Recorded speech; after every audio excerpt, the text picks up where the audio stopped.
खुलुमबाय मैया आसाम एसेम्ब्लिनि इलेक्शनाव 85.73% भटारफोरा भट हैदों आरो माइनरिटिनिखौ नायोब्ला माइनरिटिफोरनिफ्राय 90% भटारफोरा भट हैदों। आसामनि इलेक्शनाव 722 जन केन्डिडेटफोरा इलेक्शन दारायदों। बे इलेक्शनखौ देरहानो थाखाय 211 जन नेशनेल पलिटिकल पार्टिनिफ्राय केन्डिडेट होनाय जादों आरो रिजनेल पलिटिकल पार्टिनिफ्राय 166 जनल' केन्डिडेट दारायदों। मैया इलेक्शन जाबाय थानाय समावनो करीमगंज जिल्लायाव एबा श्रीभूमि जिल्लायाव बीजेपीनि मानसिफोरा कंग्रेसनि मानसिफोरखौ एटेक खालामदों, जायनि जाहोनाव कंग्रेसनि 25 जन मानसिफोरा जखम जानो गोनां जादों आरो 25 जननि मादाव सानैखौ जोबोद सिरियास होननानैबो जोङो मिथिनो मोन्दों। करीमगंज जिल्लायाव गुबुन जायगानि मानसि लाबोनाय जादों होननानै कंग्रेस पार्टिनि मानसिफ्रा एटेक खालामदोंमोन आरो कंग्रेस पार्टिनि मानसिफोरा करीमगंज जिल्लायाव ईवीएम मेसिनखौ बुख्रेबदों। बेनि उनाव गोदान ईवीएम मेसिन लाबोनो गोनां जादों आरो लोगोसे सेन्ट्रेल गुवाहाटी समस्तियावबो बुलायनाय जादों। सानैखौ एरेस्ट खालामबाय होननानै जोङो मिथिनो मोन्दों आरो लोगोसे मैया राजस्थाननिफ्राय आसामाव भट होनो फैग्रा सानै मानसिफोरा आसामाव एरेस्ट खालामजानो गोनां जादों। बिसोर सानै मानसिफोरखौ मुस्लिमफोरा हमनानै रङिया पुलिस स्टेशनाव पुलिसनो गथायदों होननानै जोङो मिथिनो मोन्दों। राजस्थाननि सानै मानसिफोरा आसामाव फैनानै सोर पार्टिनो बबे पार्टिनो भट होनो फैदोंमोन बेखौ मिथिनाय जाथ'वाखै, नाथाय बिथांमोनखौ एरेस्ट खालामबाय।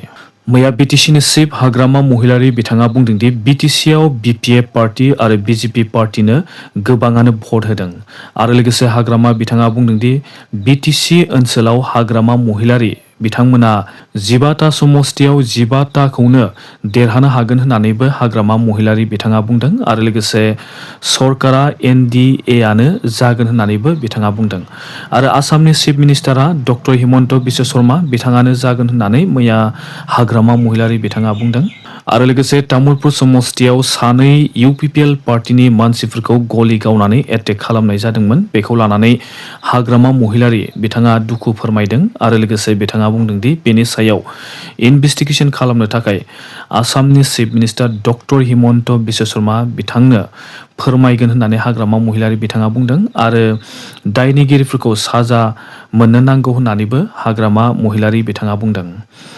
बेखौ हाग्रामा महिलारी बिथाङाबो लुबैदों आरो लोगोसे हाग्रामा महिलारी बिथाङा बुंदोंदि UPPL पार्टिया सासेबो देरहानो हानाय नङा होननानैबो मैया भट होखांनायनि उनाव हाग्रामा महिलारी बिथाङा बुंदों आरो जायफोर मानसिफ्रा प्रमद बर' एबा दिपेन बर'नि खोथाफोरखौ लानानै सोलिगोन आरो बिथांमोननि खोथाखौ लानानै सोलिनो नांगौब्ला बिटिसिआ सेस जागोन होननानैबो हाग्रामा महिलारी बिथाङा बुंदों आरो बिसोरनि खोथाखौ लानानै सोलिनो नांगौब्ला थैनायानो साबसिन जागोन होननानैबो हाग्रामा महिलारी बिथाङा बुंदों आरो लोगोसे दिपेन बर' आरो लोगोसे प्रमद बर' बिथांमोननि बाथ्राफोरखौ मानिनो नाङा होननानैबो हाग्रामा महिलारी बिथाङा रायजो राजाफोरखौ बुंदों। तामुलपुर समस्तियाव सानै UPPL पार्टिनि मानसिफ्रा एटेक खालामजाबाय।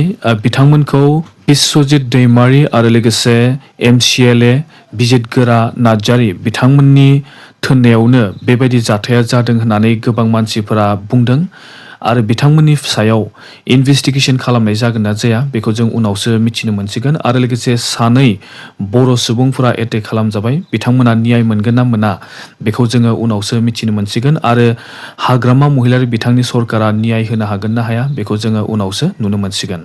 मैया कंग्रेस पार्टिया सुरेश दैमारीनि एगेन्स्ट केस होबाय होननानै जोङो मिथिनो मोन्दों, मानोना बिथाङा अदालगुरि समस्तियाव कंग्रेस पार्टिनि केन्डिडेट जादोंमोन आरो केन्डिडेट जानानै बिथाङा MLA-नि इलेक्शन दारायनो थाखाय थांखि लादोंमोन आरो डिसिसन लादोंमन आरो बिथांनि डिसिसना फाइनेल जाबायमोन। नाथाय सुरेश दैमारी बिथाङा 8 एप्रिल खालारखालि बिथाङा केन्डिडेट जालिया आरो बिथाङा कंग्रेस पार्टियाव थालिया होननानै कंग्रेस पार्टिनिफ्राय रिजाइन लादों। रिजाइन लानाय समाव सुरेश दैमारी बिथाङा बुंदोंदि कंग्रेस पार्टिया बिथांनि थाखाय केम्पेइन खालामफैयाखै, सिनियर लिडारफ्रा केम्पेइन खालामफैयाखै आरो बिथांनो फाइनेन्शियेलि सापर्ट खालामाखै होननानै सुरेश दैमारी बिथाङा मेडियाफोरनि सिगाङाव बुंदोंमोन। बेखौ लानानै कंग्रेस पार्टिया बुंदोंदि सुरेश दैमारी बिथांनो इलेक्शन कैम्पेन खालामनो थाखाय कंग्रेस पार्टिनिफ्राय 30 लाख बिथांनि एकाउन्टाव ट्रेन्सफार खालामनाय जादोंमोन होननानै कंग्रेस पार्टिया बुंदों। सुरेश दैमारी बिथाङा कंग्रेस पार्टियाव थानानै कैंडिडेट मोननायनि उनावबो बिथाङा कंग्रेस पार्टिखौ फोथायखेबस' खालामदों आरो लोगोसे कंग्रेस पार्टिखौ बदनाम खालामनायनि थाखाय सुरेश दैमारी बिथांनि एगेन्स्ट आसाम प्रदेश कंग्रेस कमिटिया मैया एफआईआर होबाय होननानै जोङो मिथिनो मोन्दों। दिनै मेट्रिक आनजादनि रिजाल्टखौ होनाय जागोन होननानै जोङो मिथिनो मोन्दों। दिनै फुंनि 9 रिंगानिफ्राय 10:30 गेजेराव रिजाल्टखौ ओंखारनो हागौ होननानै जोङो मिथिनो मोन्दों। बे बारनि मेट्रिक एग्जामखौ 4,38,565 जन फरायसाफोरा मेट्रिक एग्जामखौ होदों आरो बिथांमोननि रिजाल्टखौ दिनै मोननो थांगासिनो दङ।